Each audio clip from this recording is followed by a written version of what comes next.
In this episode, I discuss an introduction to the individuation process, two kinds of individuation, the analytic movement and the synthetic movement. I'm Lisa Lorraine H, and this episode is part 5 of a series that considers how useful a Jungian-orientated framework is in developing an appreciation of visionary art. So let's begin.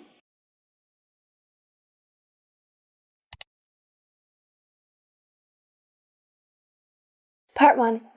Introduction to the individuation process. So the individuation process was Jung's way of explaining the path of optimal personal development.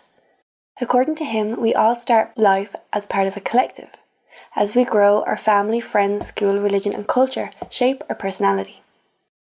This conventional outer world has structure and order, but within us there is an entirely different world, an inner world full of chaos.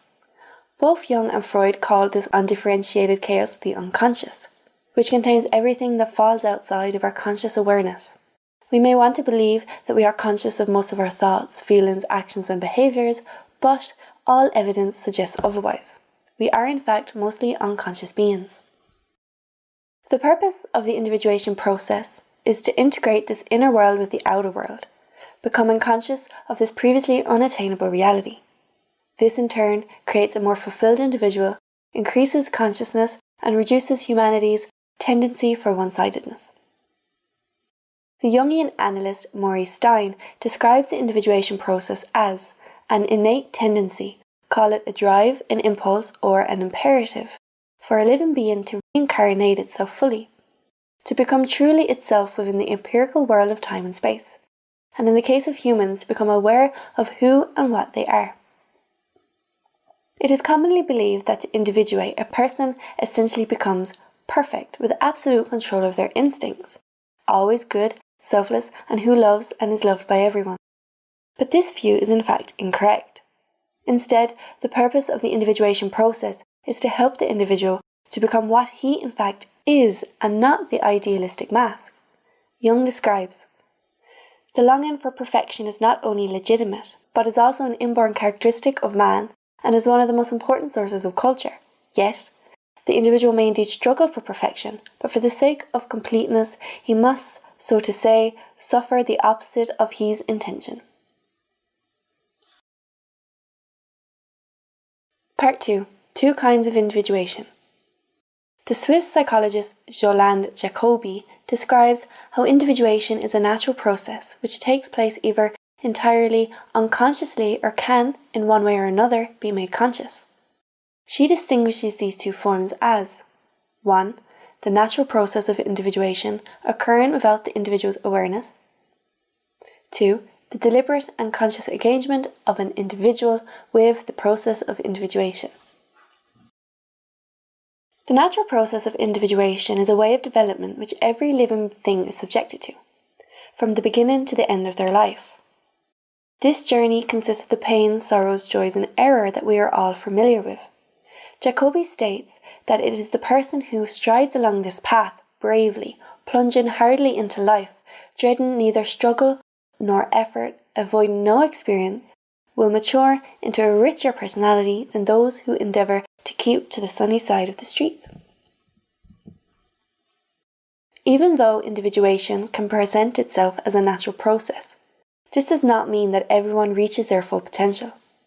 Anyone who seeks security in the crowd will never be ready to individuate, as the process includes an ever-increasing separation from the ego and the persona. Stein states, "The movement towards individuation is not optional, not conditional, not subject to vagaries of cultural differences. It is a given, although of course people ignore it, repress it, and distort themselves in convoluted attempts to avoid acknowledging its presence out of fear of appearing nonconformist or being seen as different." The second case instead is a moral decision to develop the whole personality, and this involves the intervention of consciousness in what would otherwise be a spontaneous psychic process. This form of individuation is where Jung focused much of his attention, attempting to encourage this development through an analyst and patient relationship. Part 3. The Analytic movement. The process of individuation can be divided into two parts, the analytic movement, which generally happens during the first phase of life, and the synthetic movement, which occurs during the second phase of life. Children, in Jung's view, emerge from the collective unconscious and still have a connection with it during the first years. However, Jung emphasized that children need to put this archetypal experience behind them to develop their egos. Between adolescence and the 30th year, it is necessary for the ego to become sufficiently independent, and it must withdraw from the self and the forces of the collective psyche. This results in the development of a suitable persona. A well-constructed persona has a distinct advantage for practical purposes of survival and social success.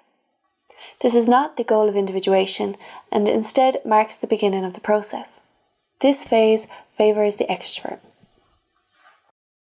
With the creation of the persona, the opposite in the form of the shadow comes into existence.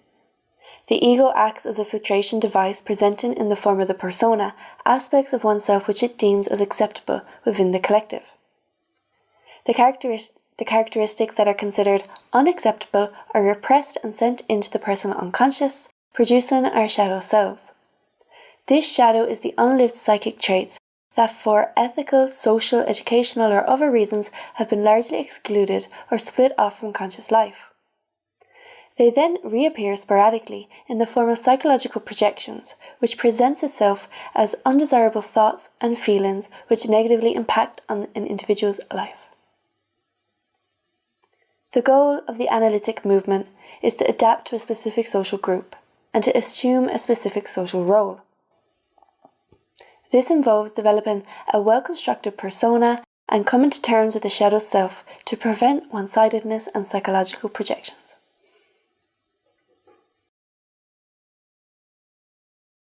Part 4. The synthetic movement.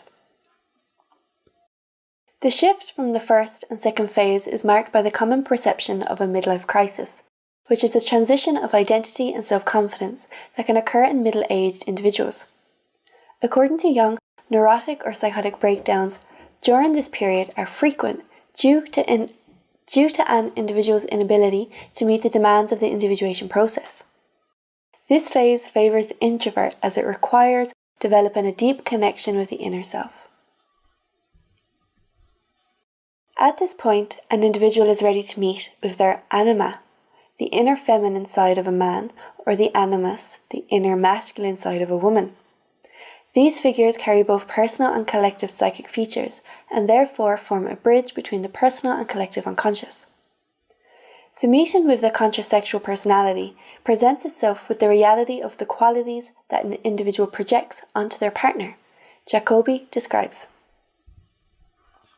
"Few men are willing to accept their own moodiness, unreliability, sentimentality, and instead accredit them to their wives.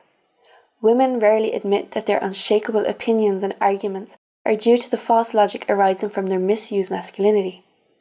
Once these factors become conscious and are allowed to reveal their true reality, that is, with the psyche, these anima and animus qualities can exercise the generative and fruitful powers of the soul, out of which all that is new and creative is born."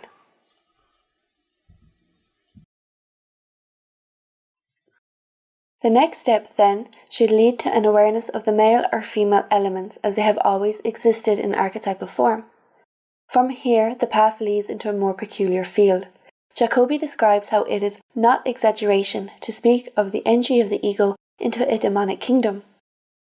This process requires a strongly rooted ego with great powers of assimilation. The synthetic movement involves stepping outside the boundaries of the conventional persona offered by one's immediate social group and the wider society. Stein describes, "Individuation is an imperative that drives us forward and, if successful, releases us from the trap of endlessly repeating the patterns that have conditioned us. By engaging with archetypal figures in the second phase of life, we can identify these recurrent patterns and differentiate between what makes us individual and what is fundamentally a collective trait." Thanks for watching, and if you have reached this far in the video, please subscribe. I publish videos on this series every second Wednesday, so goodbye until then.